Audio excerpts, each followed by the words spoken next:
Launch नेबा बेले महिला सरपंच और तांको स्वामी को धरला भिजिलांस जाल सरपंच और तांको स्वामी मिलिथिबा सूचना अनुसार तालचेर उपखंड कणिया ब्लॉक सुसुबा पंचायतर सरपंच मामाली सामल एवं तांको स्वामी शिशिर सामल 20,000 टंका लांच नेउथिबा बेले भिजिलांस हाथ में धरा पड़िछन्ति। उक्त पंचायतर पद्मचरण प्रधान नामक जड़े व्यक्ति बंध काम करथिले। बंध काम सरिबा परे बिल पास पाई सरपंच एवं तांको स्वामी को पाखको बारंबार दौड़ीथिले, किंतु उक्त बंध बिल पास पाई 50,000 टंका देबा पाई सरपंच और तांको स्वामी पद्मचरण प्रधान को कहिथिले। शेष में 20,000 टंकार मूलचाल छिंडिथिला। या परे पद्मचरण प्रधान भिजिलांस द्वारस्थ होइथिले।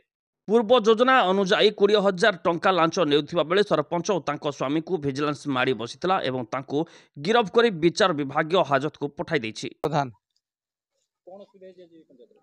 गोटे बंध खोलुली बंध पैसा मागले 50,000 20,000 देली सरपंच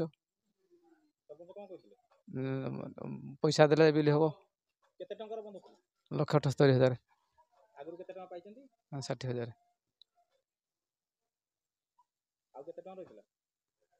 आउ 1,18,000 20,000 दी।